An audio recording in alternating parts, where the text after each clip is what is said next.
size. Then take a drawing sheet of this size. Then take any color of chart paper to make the border.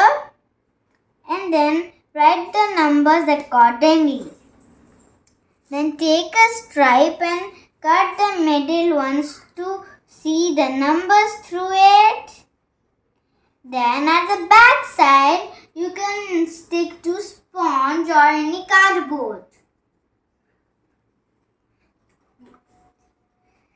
Take another strip of this size. Now let's do some multiplication.